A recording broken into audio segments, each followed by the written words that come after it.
Why, Mr. Anderson? Why? Why do you do it? Why? Why get up? Why keep fighting? You believe you're fighting for something, for more than your survival? Can you tell me what it is? Do you even know? Is it freedom or truth? Perhaps peace? Could it be for love? Illusions, Mr. Anderson, vagaries of perception. Temporary constructs of a feeble human intellect trying desperately to justify an existence that is without meaning or purpose. And all of them as artificial as the Matrix itself. Although only a human mind could invent something as insipid as love. You must be able to see it, Mr. Anderson. You must know it by now. You can't win. It's pointless to keep fighting. Why, Mr. Anderson? Why? Why do you persist? Because I choose to.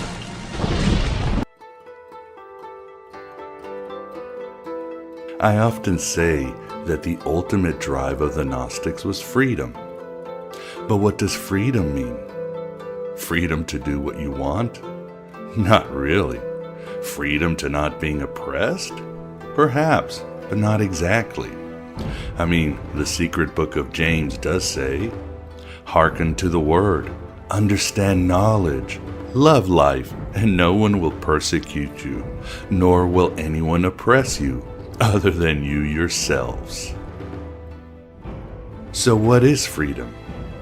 I contend what the Gnostics meant freedom was being free from fate in all its aspects. Freedom from the stellar lords and the heavens they rule. Freedom from our conditioning, our cultural constructs, our stupid zodiac, our genetic dispositions. Freedom from implanted fears and synthetic hopes that are not ours, but inceptions from powers and principalities. Like the secret book of John says, "For the men are bound with measures and times and moments, since fate is Lord over everything." What truth? That you are a slave, Neo.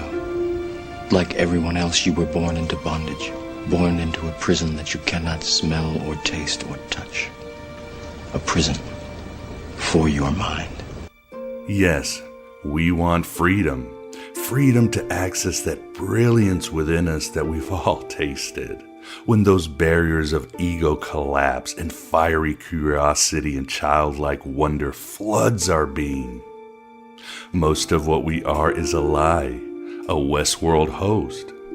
But there is a spark, that divine spark, that is so authentic it stirs us to, yes, liberated until it consumes us and the very meaningless cosmos itself. That is Gnostic freedom. I am not a number. I am a free man. After all, the Gnostic Jesus came not to wash our sins away, but bathe us with the valus pink beams that would release us from all the bonds of fortune and chains of conformity. That is something most of us don't want, however. There is a story of that Nazi who, when asked why he joined the party, he said, "I wanted to be free from freedom." He, like most humans, wanted to be a machine, that robot Colin Wilson wrote about, especially today. Like George Orwell wrote, "The more people chant about their freedom and how free they are, the more loudly I hear their chains rattling." Freedom is life's great lie.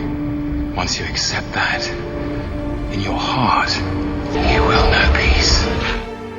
So you're here by no accident, because you've tasted freedom in some afternoon, looking at a rose dusk over a tree line, or staring into your beloved eyes, hearing the call of Sophia across the eons for you to become whole. You don't want to be a machine. So welcome to the machine, my son, and the means to escape it. Welcome to Aeon by Gnostic Radio, broadcast at the virtual Alexandria, that state of mind where East meets West. Always through thegodabovegod.can. We're running with those searching for the truth and avoiding those who have found it. We're being liberated from our Oedipus narrative. Welcome so much, and I, Abraxas, and his meat sack incarnation of Miguel Connor, are with you every step of the way. We've been fighting a long time, and we have all lost so very much, so many loved ones gone. But you are not alone. There are pockets of resistance all around the planet. We are at the brink. We want freedom, and, like the ancient shamanistic Gnostics, we want an experience as well as the knowledge of freedom, of the all, of higher truths and imaginal worlds, more real than this prison planet we've been cast down by the vagaries of hating angels and mad gods, by your abusive uncle or the girl who broke your heart, by mom's death or his cruel loss. By that time you told yourself with tears in your eyes that you weren't good enough and made Saklas laugh. Get busy living or get busy dying. That's goddamn right. I love so many books from authors that have honored Aeon by Gnostic Radio. But our Astral Guest's book really touched and amazed me at the same time. The book is truly a Gnostic Gospel, as it deconstructs ancient orthodox texts to the point of being a pious fraud and mythic dream and logos fanfiction, but yet exposes deep and truthful and primordial insights on those texts and the religion behind them, on all religions and philosophies, going deeper to the nature of existence and the well springs of archetypes and transcendent symbols. It's a poignant and heart-wrenching work, a tale concerning secret texts and sensationalistic tales across the continents.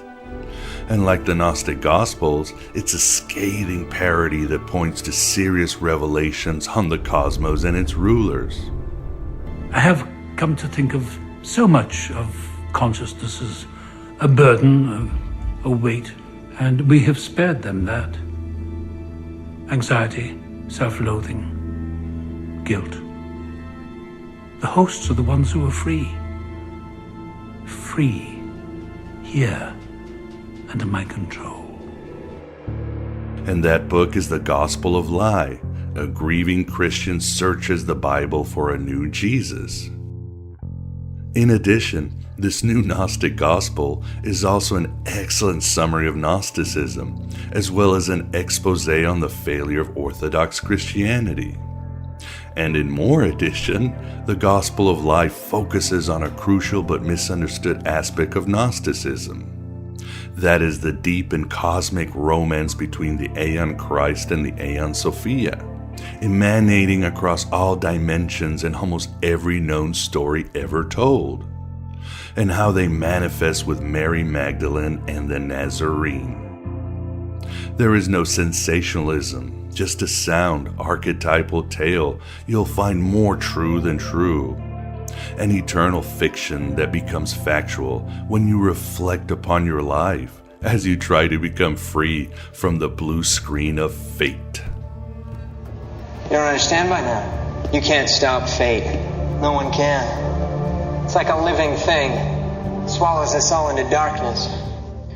On this May, the year of our Demiurge 2017, Fadi Riyad, one of the authors, comes to discuss the Gospel of Lie. It's a unique book, and get ready for a unique interview, my beloved truth seekers. Don't forget, you'll get the first section, while members of our Archive of Past shows will gain access to the full interview that gets more intense and disturbing and amazing as it goes, taking from the Gospel of Thomas. To join, simply go to our Archive of Past shows at thegodabovegod.com and sign up for a mere $5.99 a month. You'll gain access to more than 350 episodes with the best and brightest in Gnosticism, Western esoterica, and free thought, as well as complete interviews and access to our Inner Sanctum of Gnosis Facebook group, where past guests like Robert Price, Andrew Phillips Smith, Sean Martin, and Alex Rivera are there for interaction. Fadi will be there for this interview, for your comments, and I'm always there to answer your questions directly. In the end, joining really helps keep this Red Pill Cafeteria open. I can't do it without you. And please know you can support through PayPal or Patreon, which also gives you access to our archive of past shows. We're doing so many wonders together, building a heretical community that will vanquish so many stellar lords, and finally give you the ability to find that freedom you've always sought, and truly understand your role in the transcendental but touching love story of Christ and Sophia. If we have souls, they are made of the love we share, undimmed by time, unbound by death. Thank you so much for those of you who support me on a weekly basis. I am eternally at your infernal service. And a shout out to other independent podcasters who shine the light of Gnosis, even if you don't agree with some of them. But they're doing the work. They're gathering some sparks. And they include Rune Soup, Skeptico, Talk Gnosis, The Higher Side Chats, Rune Soup, Gnostic Media, Gnostic Warrior, and the Megas Aeon. We are the walking dead. I gotta have more cowbell. But enough of my drivel, and let us to the interview with Fadi and his remarkable book, The Gospel of Lie. Oh, but how about we truly end with the remarkable words from Joanne Borisenko, which I feel really encompasses what I've been talking about, what this romance is. In the secret recesses of the heart, beyond the teachings of this world, calls a still, small voice, singing a song unchanged.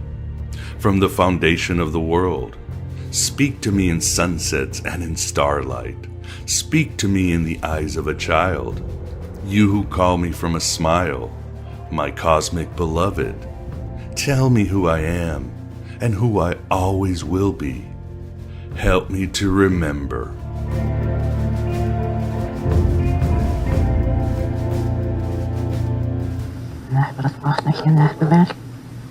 What did you just say? Can I have a pen? I can't talk without a pen. That makes a lot of sense. When you're crazy, you sometimes have to let your hands do the talking. The way you deal with this is you learn to enjoy being a passenger in your own body. They told me I have multiple personalities. They told me I don't fit in. But in a war between individuality and conformity, the individual is always outgunned. The conformists have the machines on their side. They think they've got all the angles covered.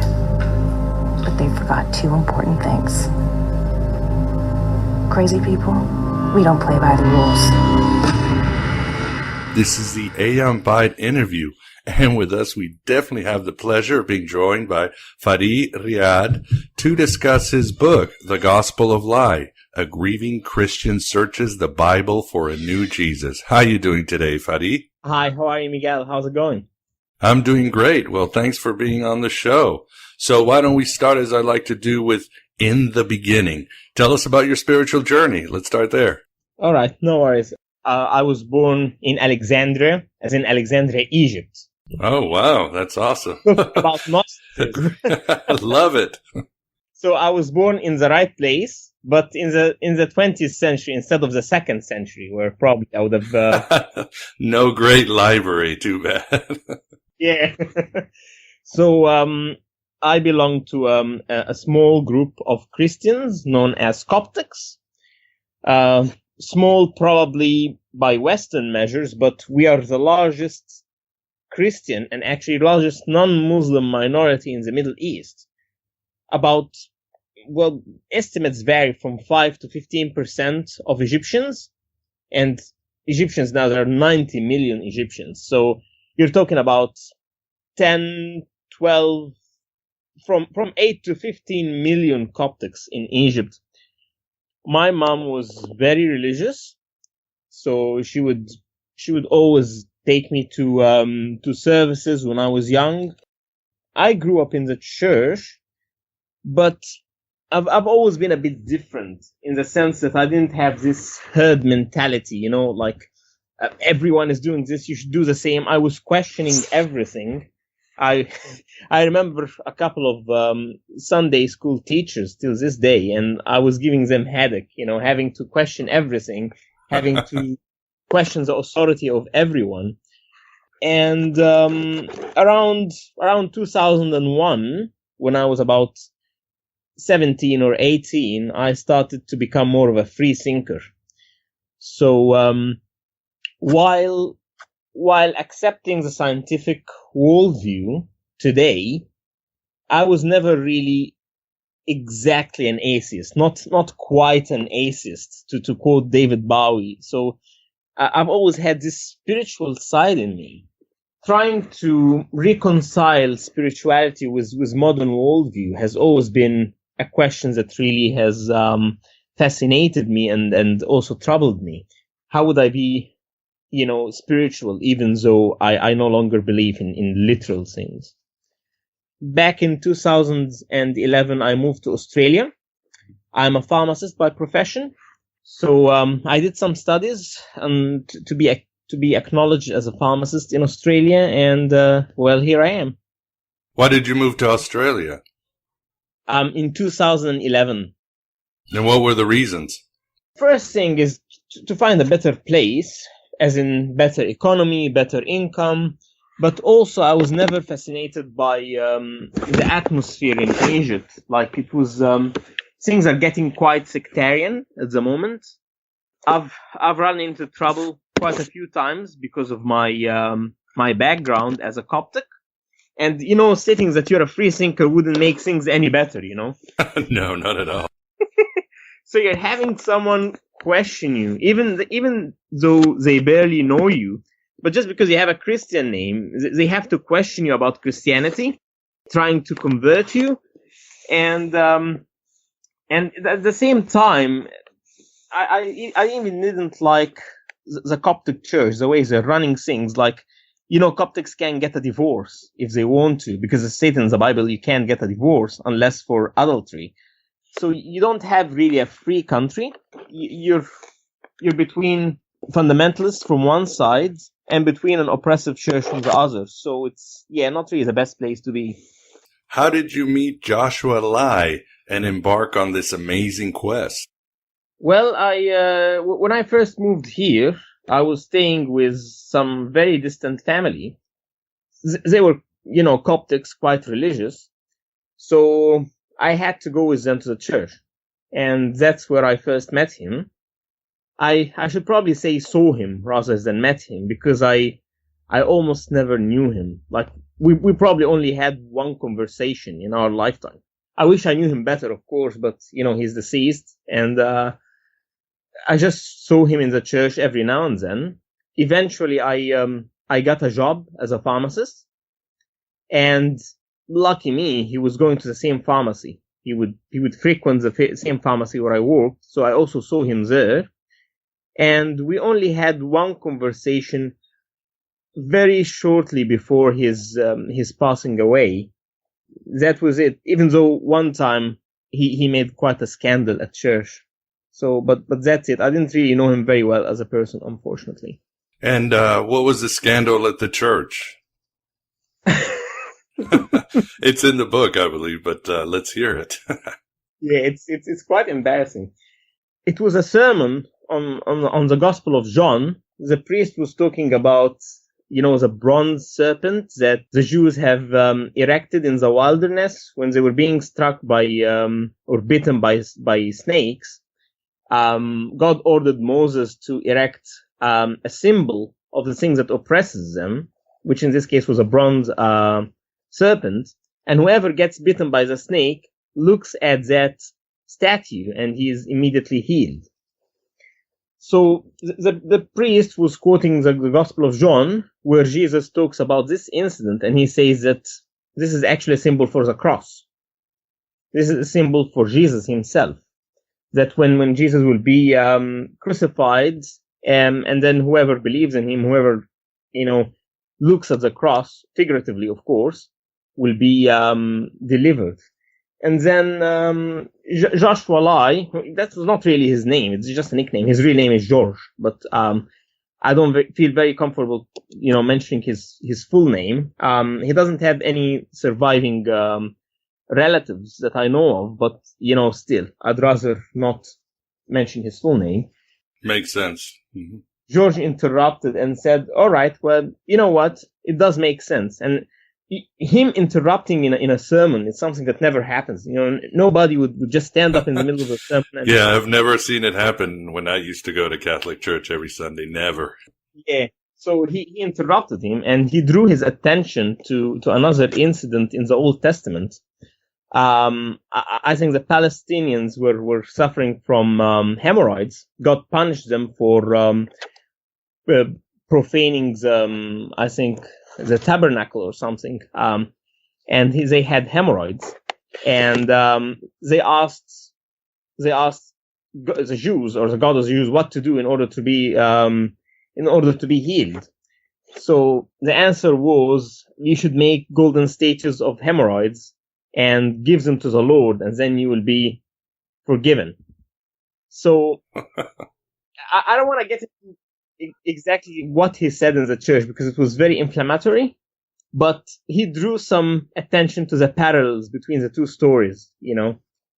He's basically assuming or accepting the argument that the Old Testament refers to things that will happen in the New Testament. He didn't really believe it, but he pretended to accept this assumption.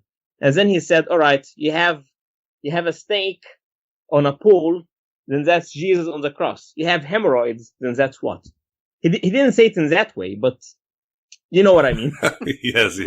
He was making a pointed point, and it makes sense. So, tell us about his life. I mean, as the listener knows from my introduction, this book was, I don't want to call it a pleasant surprise, but it really moved me in the heart, but it also brought some new Gnostic insights that I hadn't seen before. And trust me, I read 20 books a year, and I've been doing this for 10 years. So I'm very happy I read this book, but it really starts with the very poignant life of Joshua Lai. And that's how the book begins. And I was almost heartbroken. I didn't want to go on. So tell us about the life of Joshua. All right. To start off, I better say that I only knew about him basically from his diary, which I discovered in his house after he passed. All what I know about him is that he moved to Australia back in the 60s.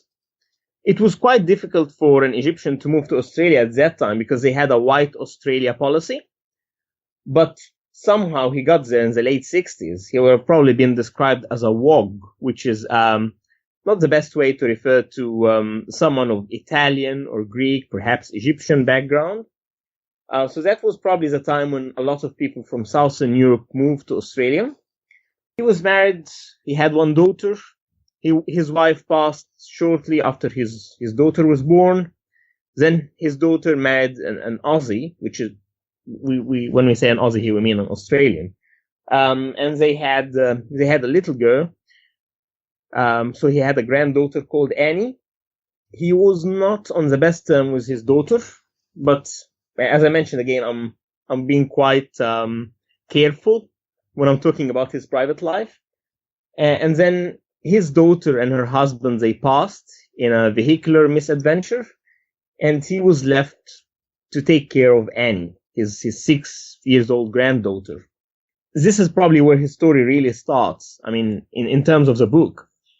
Shortly after he started taking care of her, Annie was diagnosed with leukemia. And shortly after that time, she passed. And at this stage, it was too much for George. I mean, his wife passed, his daughter passed, and then his granddaughter as well. That was too much. It drove him to the limits. Well, when his daughter passed, he was just like, God gave, God took away, may the name of God be blessed. But when his granddaughter passed, that was it. He snatched off the cross that he has put on the wall next to her bed, and he bit it. He put one dent in it. He put one tooth in it. And that was probably this simple act of frustration, probably summarized everything that was going to happen after that, because he effectively lost his face, but he wouldn't be really an atheist. Like, all right, it's just a coincidence. We're living in a meaningless universe. He wouldn't accept that. Right. He was angry with God. He was angry with God. He's asking him, why are you doing this to me?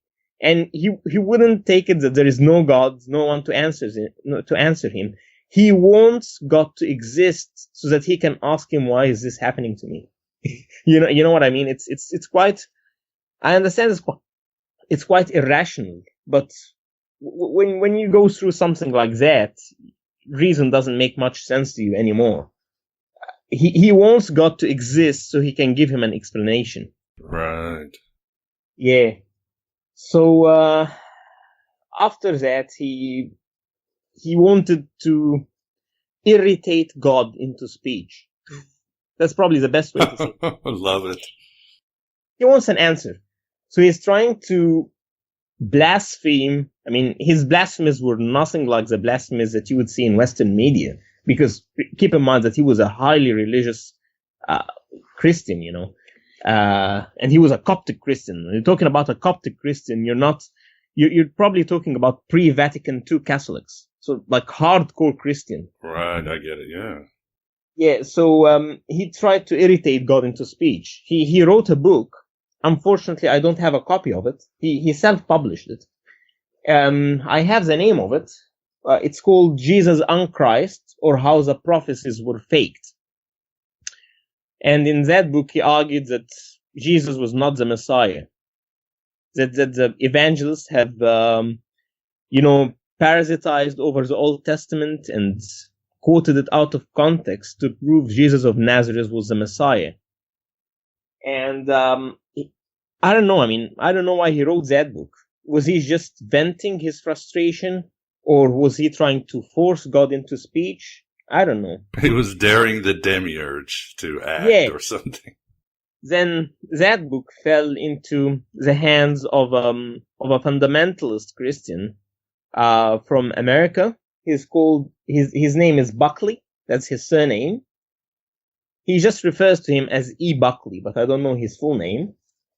Buckley, of course, was offended by Jesus and Christ, and he issued him with a challenge. He told him, you know what? Jesus was the Messiah. And there was no way for the evangelists, or whoever wrote the 4 Gospels, to claim that an ordinary man was the Messiah. If you don't agree with that, well, prove it.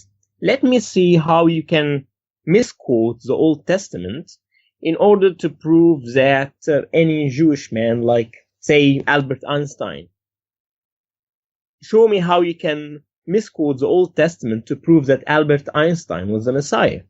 But if you cannot do it, then you will have to apologize for your book. You will have to admit that Jesus was the Messiah, because you can't run a forgery of that level or so. So, George, that is Joshua Lai, decided that he would decline this challenge. He said, you know what, the Old Testament has been ravaged enough by the evangelists, and I don't think that it deserves any more mistreatment. So I'm not going to do this. However, I will give the evangelists a dose of their own medicine. I will misquote the New Testament itself to advance a bizarre Jesus that no Christian has ever dreamt of. And this is basically his book. This is the book that you got a hold of and was the basis of the Gospel of Lie.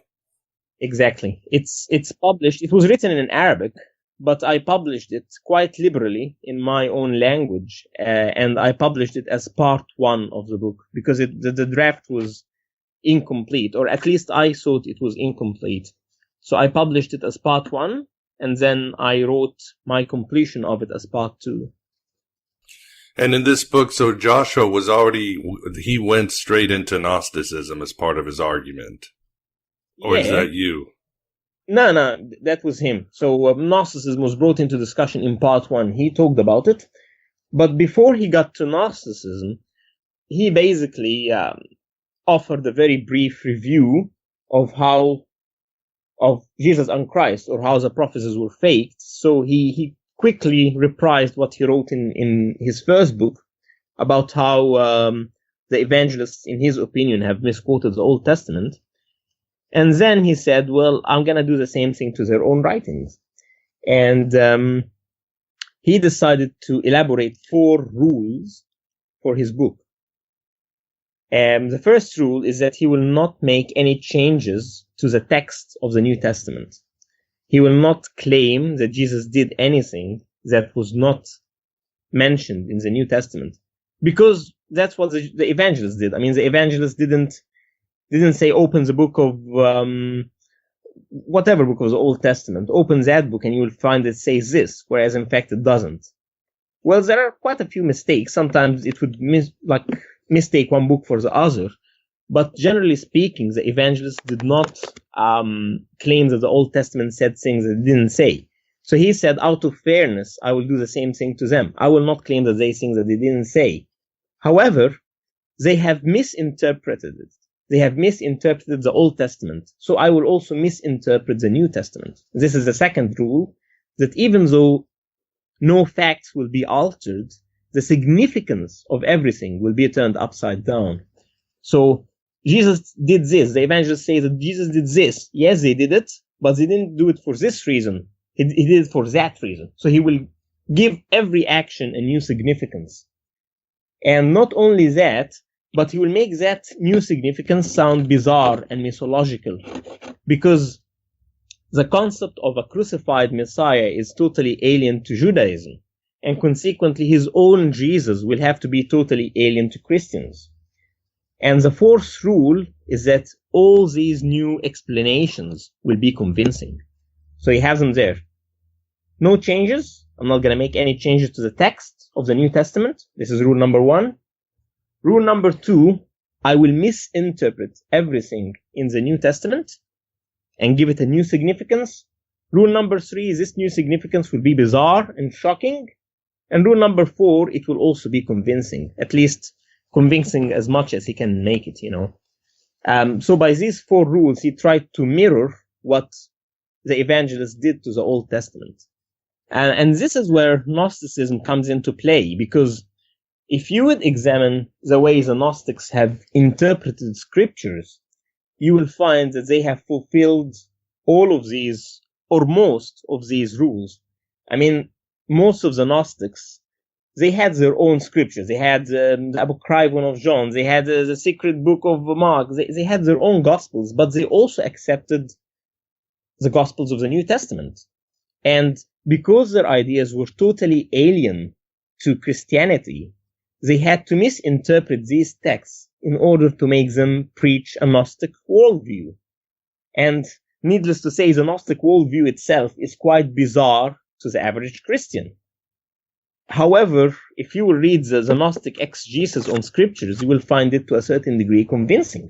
So he found that Gnosticism has met all the 4 rules of his new project. And that's why he decided to adopt the Gnostic worldview, adopt the Gnostic approach to scriptures, and elaborate on it, build on it. Yes, and like the Gnostics, they weren't just trying to, well, you could say that they were trying to create polemics against the Orthodox Church. That was certainly part of their ethos, but they were also running into some great truths, some deeper truths. Of course, they were running into some Jungian truths about the collective unconscious and the nature of the nature of the soul and all this other stuff. So in a way, Joshua was a Gnostic, but he must have come to some great conclusions about existence and everything. Yeah, he was a postmodern Gnostic. Good. Yeah, that's a good title. I remember I had a small debate with someone. I better not mention his name. I was pitching the idea of the book to him, probably with the intention of getting a blurb from him. But he seemed to accept that some writers of the New Testament were indeed Gnostic, as in Paul, for instance. He would tell me, like, you know what? It's not that the Gnostics have misinterpreted scriptures. The case is the scriptures are actually Gnostic, or at least some of the scriptures, especially the letters of Paul, are actually Gnostic. And I don't really agree with this. I mean, he has quoted quite a few sayings of Paul. I mean, when Paul says that Jesus came in the likeness of flesh, so not really in flesh, but in the likeness of flesh, then Paul was trying to adopt a Docetist point of view, that Jesus didn't really have a physical body, which is associated with Gnosticism most of the time. Or that when Paul is talking about the God of this world, and that our fight is not against flesh or blood, but against the evil powers in heaven, the authorities and the thrones, and they're all, of course, names of angel ranks. So he was trying to claim that Paul was really a Gnostic. I wouldn't really agree to that. Probably I have my own explanation for why Paul said these things, but yeah. Well, that's been debated. I would probably fall more in your camp, especially, again, Paul, of course, gets accused of misrepresenting Jewish scriptures, but he was part of that vibe that was going on there. And of course, he's writing before the gospel authors. So like you said, that's another debate. So, Farid, getting into the main thesis, or again, his life was very touching. His arguments against Christianity, even in his exposition of Gnosticism, I found very keen and very insightful. But the theme that gets overlooked, which I loved about the book, is the romance of the Gnostic Aeon Sophia and the Aeon Jesus. Tell us about this central story, this love story that even many scholars overlook. It's quite interesting. I would say probably that's one of the unique things about this book, because you don't really find it discussed a lot by other authors. It's not probably their fault. I wouldn't say it's their fault, because if you would examine the Naj Hammadi library, you would find very subtle references to this romance, but it wouldn't be there all the time. It seems that the historical Gnostics, I mean, talking about the historical Gnostics, they were more concerned about the teachings of Jesus. They were more concerned about the wisdom of Jesus. So when they would think about Jesus, they would think about the dispenser of hidden knowledge. They would think about the mission of Jesus on earth to be one of teaching. They would think of him as being a teacher, but not of being a lover to Sophia. Right. He was bringing gnosis. That's the point. Yeah, he was bringing gnosis to mankind. So, and even the end times in Naj Hammadi, there are quite a few scarce references to them, but it's not there all the time. What Joshua Lai did is that he took this motive and he elaborated on it. At this point, it might be a good idea to draw a distinction between what the historical Gnostics said and what Joshua is writing in the book. Sure, go ahead. Yeah, there are some points of overlap between the two. However, Joshua Lai has elaborated on it. And let me give you an example. When we're talking about the historical Gnostics, you can say that some Valentinians, particularly, I mean, Valentinian was one of the biggest Gnostic groups, and they were one that were the most romantic of the Gnostics. You know, they were some of the closest to the Orthodox, and at the same time, they put a huge emphasis on the romance of Jesus, or Christ probably might be a better word, Christ, because they drew a distinction between the man Jesus and the aeon Christ, between the aeon Christ and Sophia, the aeon Sophia. So if you will refer to their writings, or at least what the church fathers say of them, you will find that they did indeed see Sophia in some of the women that Jesus met. I mean, when Jesus heals a bleeding woman, then that was a reference to Jesus healing Sophia. And they did say that. I mean, we do have historical evidence that this was the case with the Gnostics. They did identify some women that Jesus met as symbolical of Sophia. So that's the historical Gnostics on one side. Joshua Lai, on the other side, on the other hand, not only does he identify Sophia or recognize Sophia in some of the women that Jesus met, but he even attaches all of these women to draw a pattern out of scripture. And this is something that's unique to Lai. This is something that was not there in historical Gnosticism. So Joshua Lai starts by talking about the wedding in Cana, where Jesus was to transform water into wine. And he talked about how Jesus was not very enthusiastic about the idea. When Mary asked him to do something about the wine running out, that was Jesus' first miracle, as we all know. But Jesus wasn't very enthusiastic about it. He was like, he called Mary woman. He was very reluctant to perform a miracle. And, well, Christians don't have much to say about it. I mean, why? Why wouldn't he do a miracle?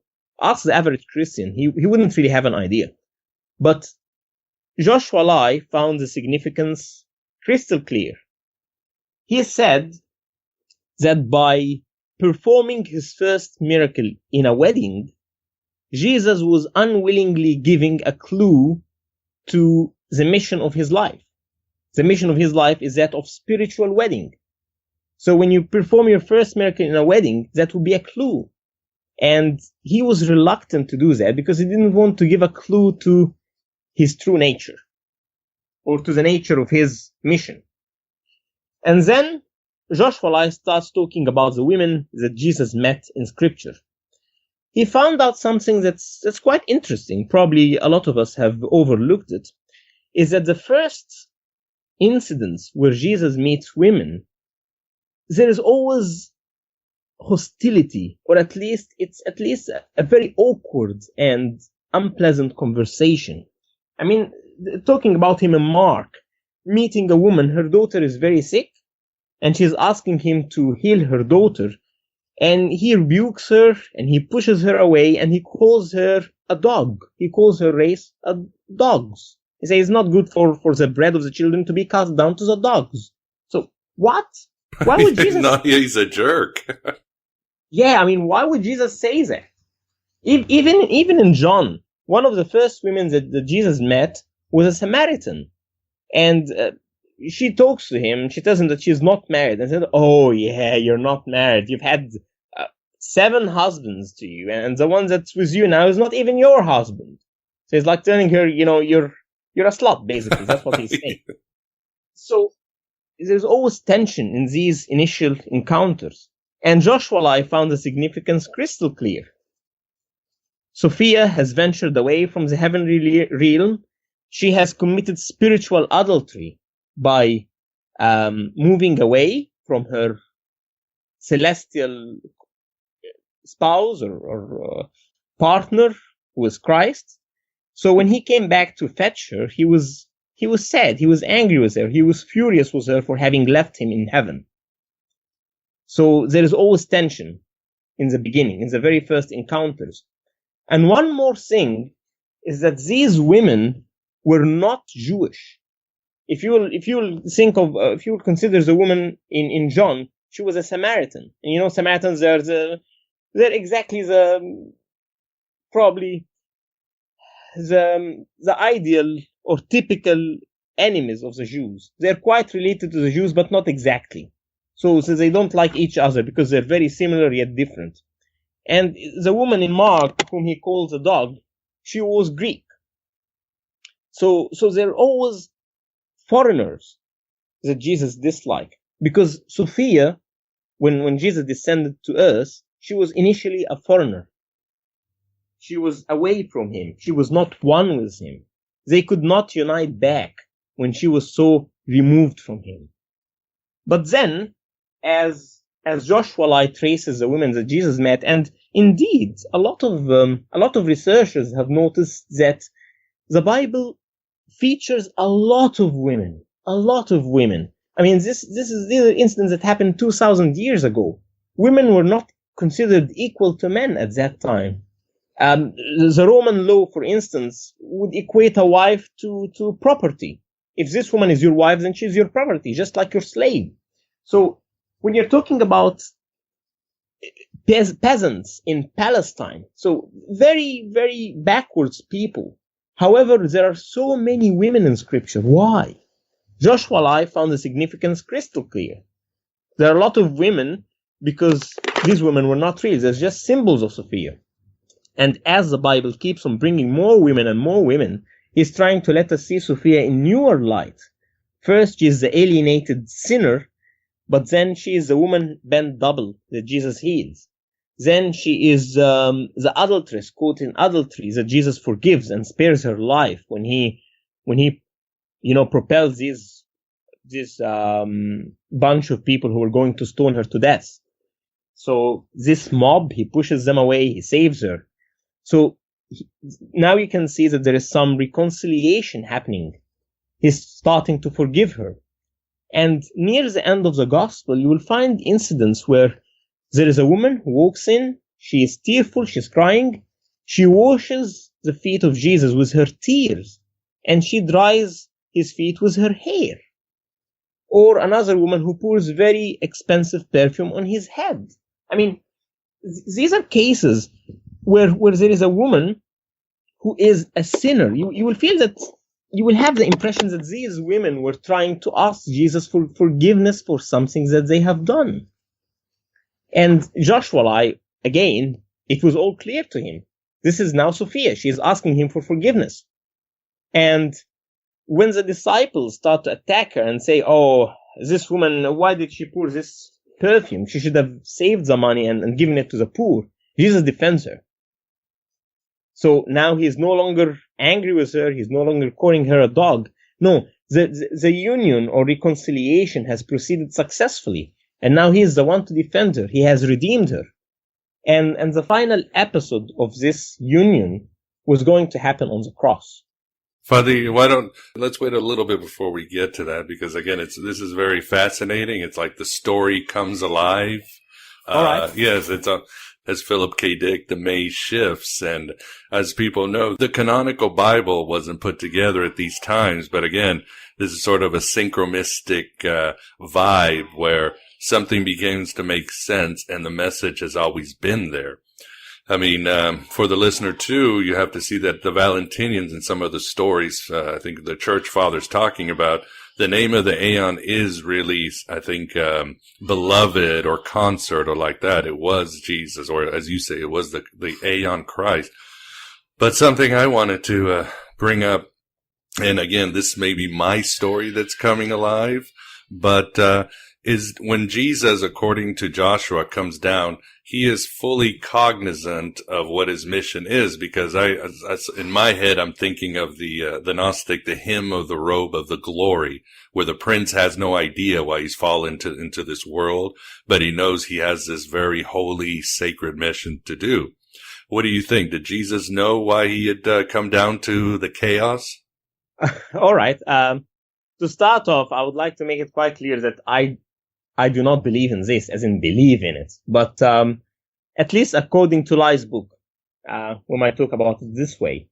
So Lai started tracing this romance from the story of Simon Magus, who was in love with Epinoia, the first thought of the Father, and who believed that she was incarnated. And he sailed the seven seas looking for her. He could even identify some of her past incarnations, including Helen of Troy. And he finally found her. Her name was Helen, but he found her in Tyre, and She was a slave forced into prostitution by a cruel master, and he bought her and delivered her from her slavery and freed her and took her to wife. So Joshua saw that Jesus was going to do the same thing with Sophia. Or at least he promoted this idea in his book, not talking about his literal belief.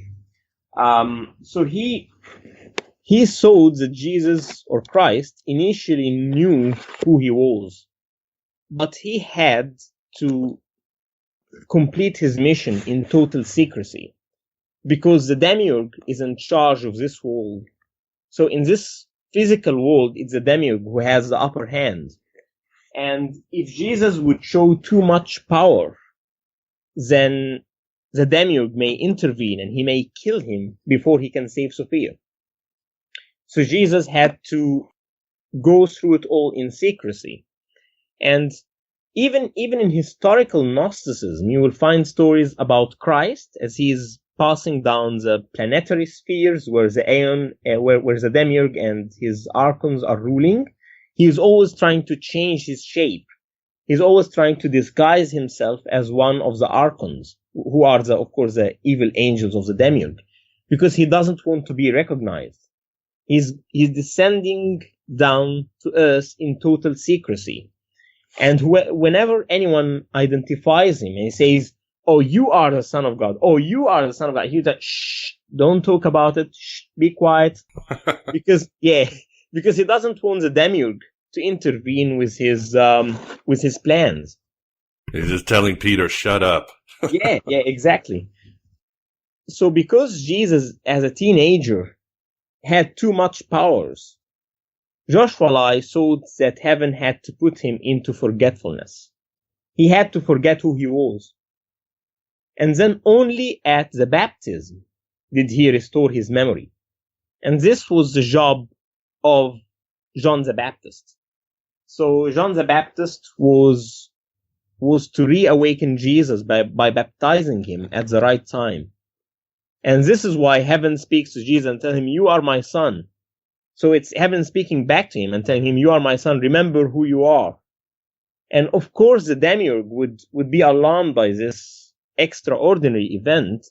And the Gospel of Mark is literal about saying immediately after Jesus was baptized, the devil drove him into wilderness in order to test him.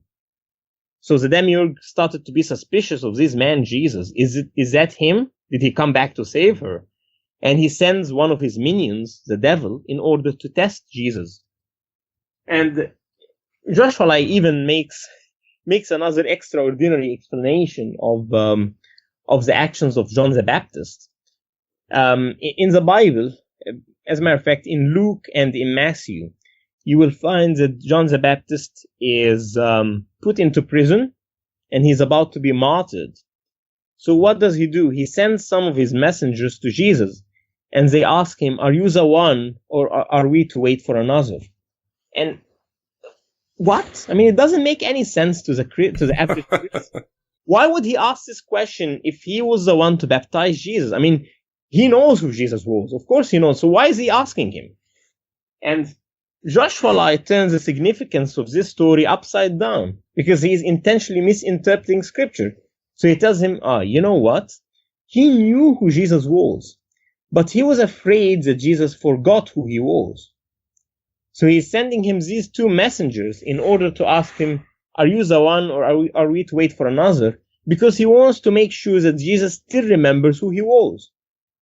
So it's definitely a misinterpretation, but this is what the Gospel of Lie is all about. It's called the Gospel of Lie for a reason.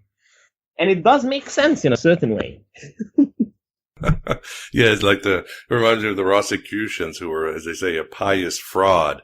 They were non-existent, but they end up giving the world a really beautiful message. So it makes sense. And of course, as mentioned in the book, the infancy gospel of Thomas now makes sense because Jesus was you might say, little kid with the power of God, just being a big jerk. So you had to sort of forget this and reboot his mission. Exactly. Okay, Fadi, why don't we get to why Jesus came? And as it's quoted in the book from the Gospel of Philip, Jesus came to crucify the world. In other words, to rescue Sophia, it was going to get pretty messy, right? Yeah. This is actually in part 2. What do you think about probably finishing off part 1? Because this is my elaboration of Lai's mythology. Yeah, go ahead and then give us what you can from part 2. Sure. Maybe we can first talk about the cross as what Joshua Lai originally thought of it. Sure, the stage is yours. Let us have it. This is fascinating. So we'll probably talk about Judas and the cross quickly. Joshua Lai thought that the culmination of Jesus' life would be the cross. He quoted Manichaeism, or not really quoted, but he drew inspiration from Manichaean sources. The Manichaeans were another religion that was, to a certain degree, Gnostic in origin. Manichaeans were quite interested in how the light became separated from darkness. The Manichaeans thought of the whole world as being a device that separates light from darkness. Of course, light from darkness in our mythology would be the fragments of Sophia's spiritual matter that got tangled with the material world created by the demiurge. So the Manichaeans thought that the 12 signs of the Zodiac were like a giant wheel, and this wheel would revolve, take light out of the world, and deliver it back to the moon. And then the moon would send it to the sun, and then the sun would send it outside of physical existence back to the spiritual world where the light came from. Joshua Lai did not adopt this mythology, but he drew inspiration from it. And instead of a giant wheel that delivers light, we will have a broadcasting device. In this case, the broadcasting device would be the cross. So Joshua Lai thought of the cross as being a giant antenna, where Jesus and Sophia would unite on again, and then be transmitted back outside of this physical realm, back to the world of light, whence they came. This was going to be the culmination of Jesus' life.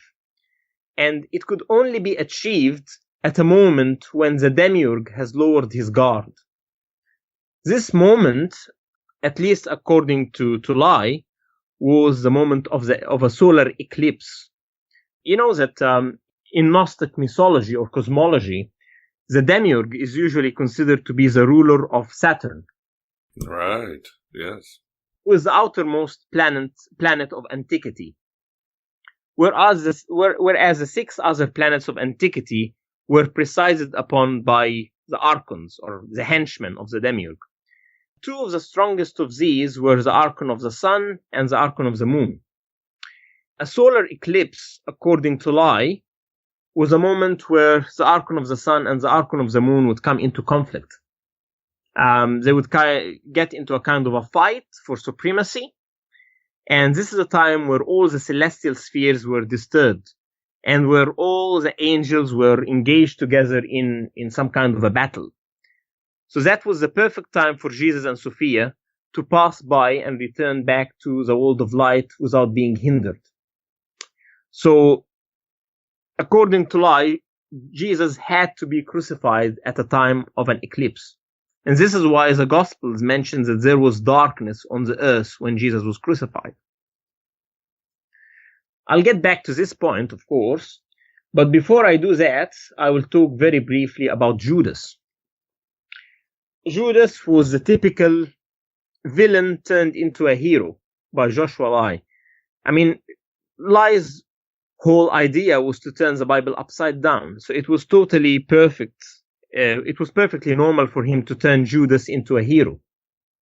He thought of Judas as being the only enlightened disciple of Christ. He thought of him as being the only one to understand what Jesus' true mission was. When Judas betrayed Jesus, he was not really betraying him, but he was just helping him to reach the point of the cross, which is a point that Jesus always wanted to reach anyway. He pretended to be giving him away, whereas in fact he loved him. And this is why when he met him in the garden, he kissed him. And Jesus was furious with that, telling me, you're delivering me with a kiss. I mean, what are you doing, man? You know, you're going to ruin it all. You shouldn't be very sentimental at this point because you're supposed to be my enemy. But he couldn't help himself. He couldn't help his emotions. He just had to kiss Jesus one last time. Also, the timing of the betrayal is very interesting. And here I will talk about a previous motive. We talked about Sophia as being, you know, Jesus trying to redeem her. And the last point of redemption is when she pours a perfume on Jesus' head. And this is the point where Jesus has totally forgiven Sophia, and it was time for her to go back to heaven. At that point, Judas felt that it was cross time. He felt that, all right, now she's ready. So now he can be crucified, right? He wants to ask Jesus. He wants to ask him this question, but he can't. There are the disciples sitting around. So he can't really say it. So what does he say?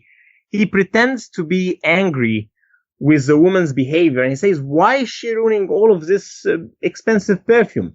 Why isn't she giving the money to the poor? And then Jesus silences him. And he tells him, Anna, she's done that for my burial. So when Jesus says the word burial, he is actually secretly communicating with Judas. He's telling him, yes, go ahead. Yes, I know what you mean. You're asking if it's time for me to be crucified? Yes, go ahead.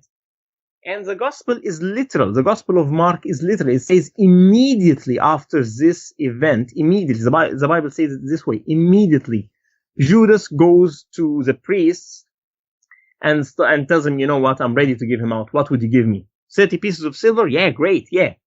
The 30 pieces of silver were simply an excuse. But that's not what Judas wanted. He just wanted to betray, as in, quote, betray, unquote, Jesus at the right time.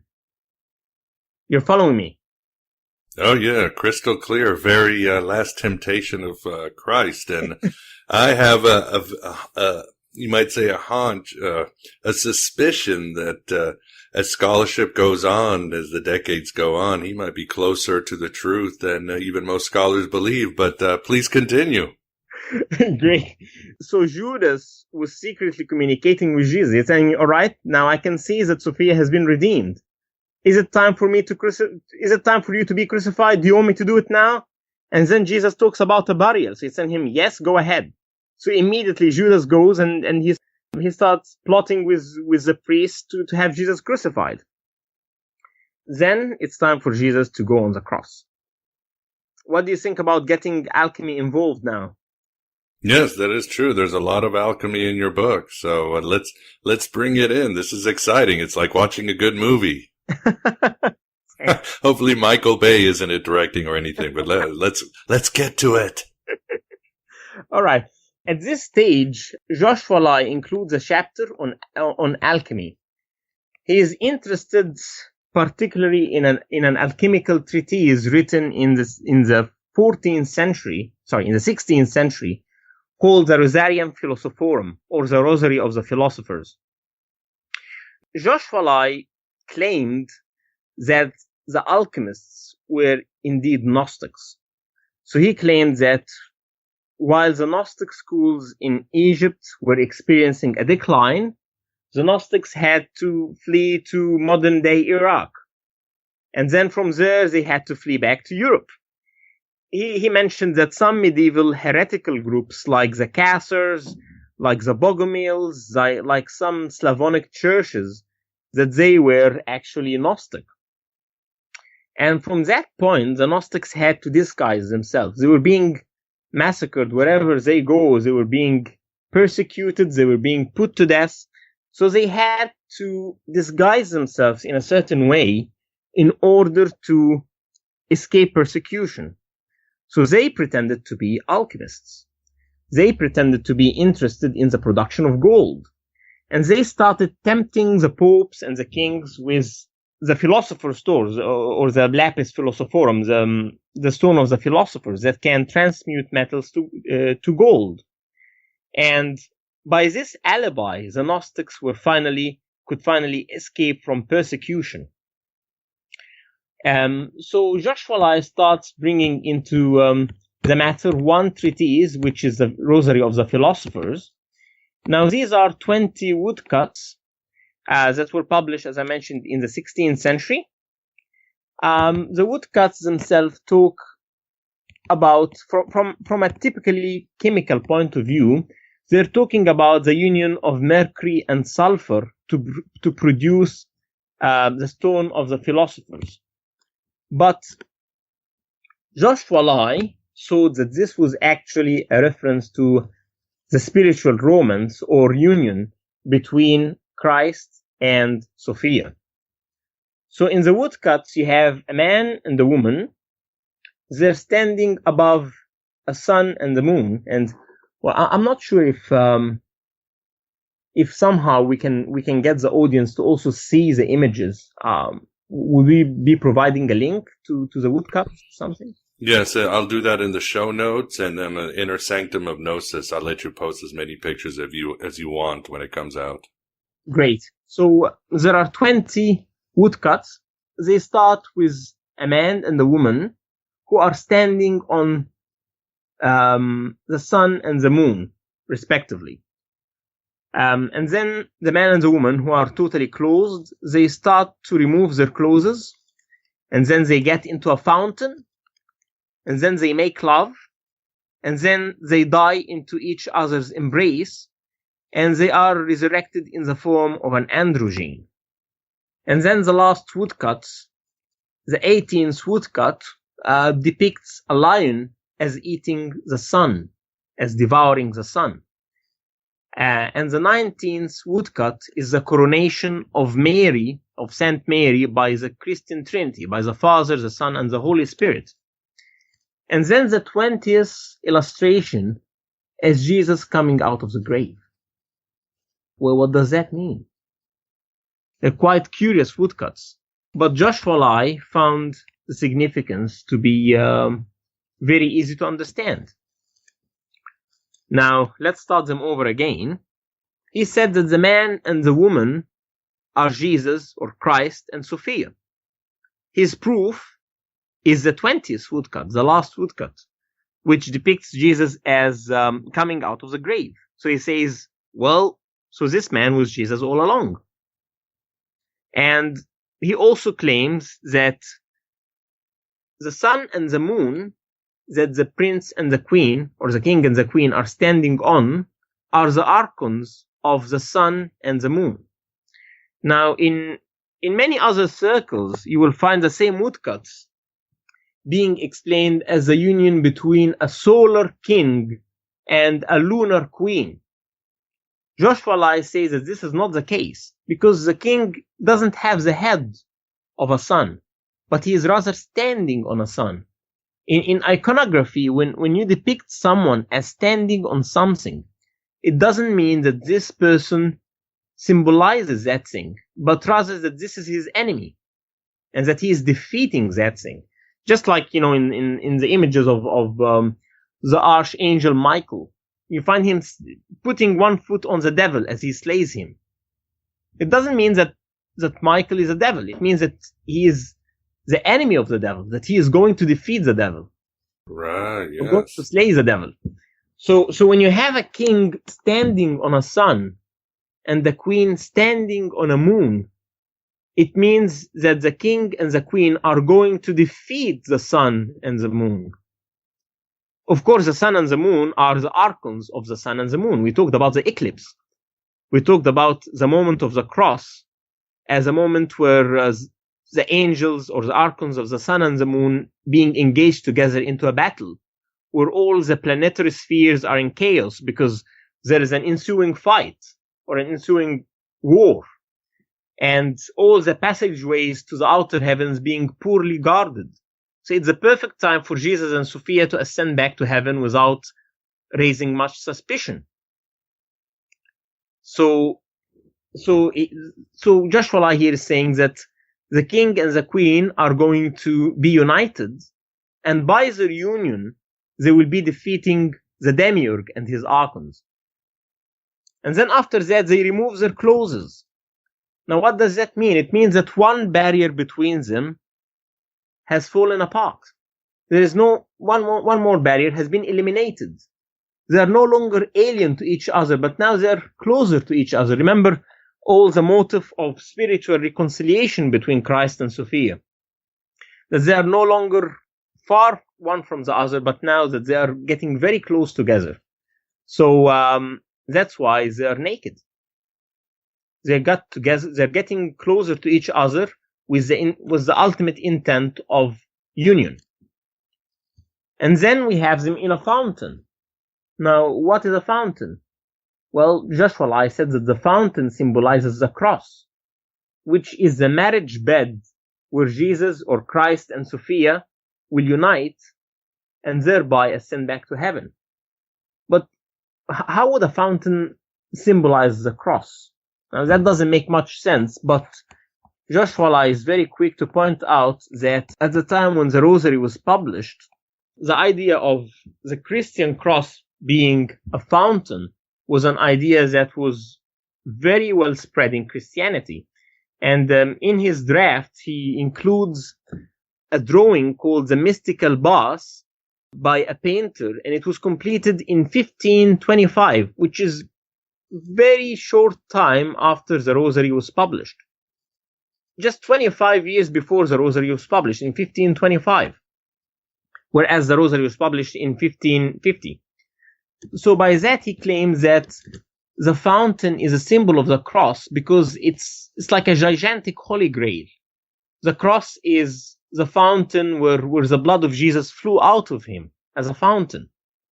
So going back to the illustrations from the Rosary, we find that the king and queen are bathing in the fountain, which Joshua understood to be that of the cross.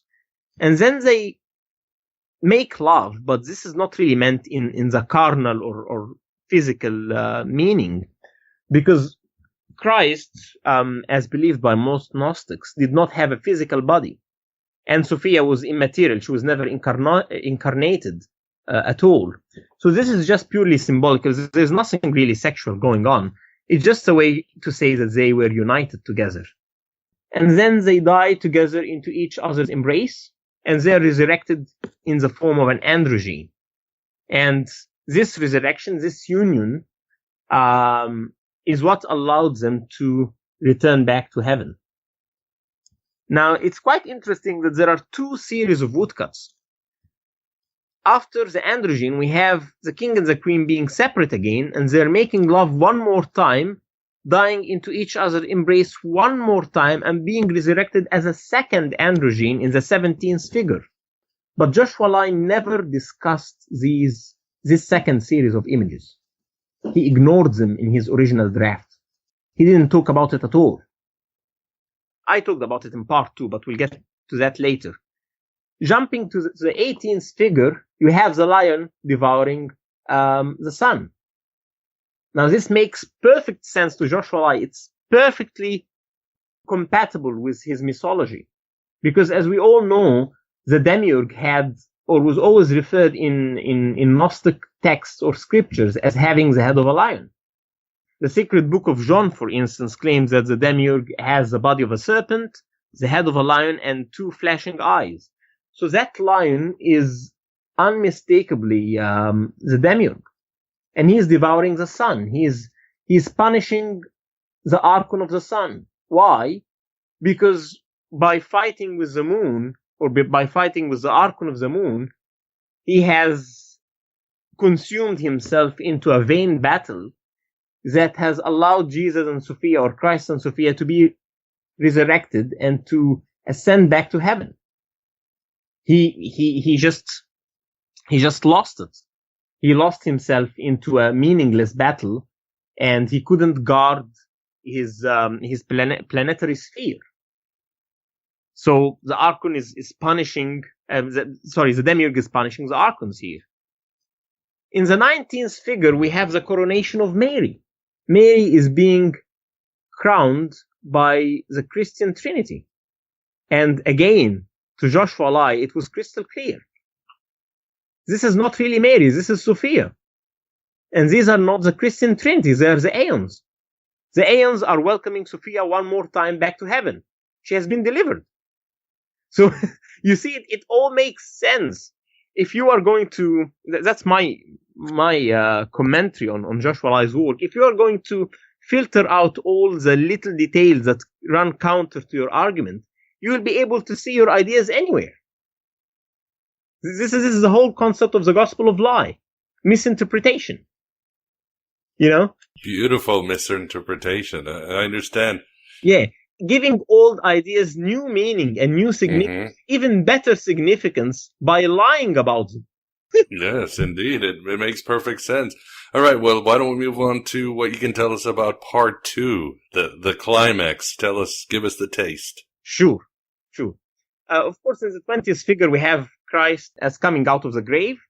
Joshua Lai found it to be perfectly normal to have this image in the rosary, because it means that this was a religious text.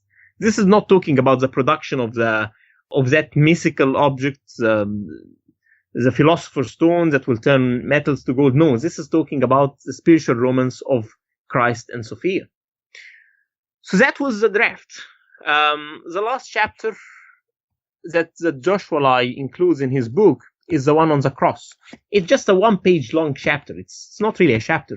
It's just Jesus on the cross, and then you have Sophia ascending from the earth, and then she hugs him, and they both close their eyes and lower their heads, and they die. So the Gospel of Lies, George's book, the original draft ends up in a very sad tone.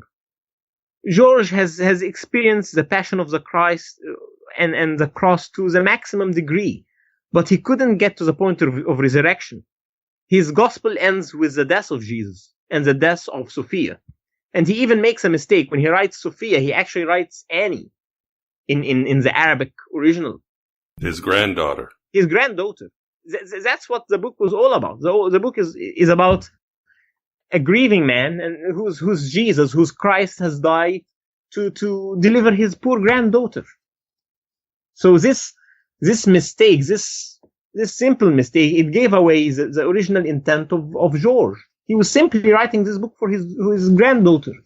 He was heartbroken by her loss, and this simple mistake gave away everything. It exposed him. He was no longer Gnostic. He was no longer atheist. He was no longer Christian. He was a grieving man.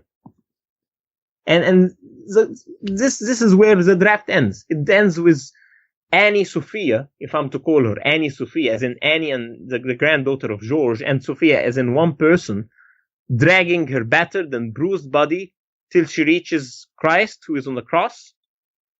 And he hugs her and he tells her, "Today you will be with me in paradise."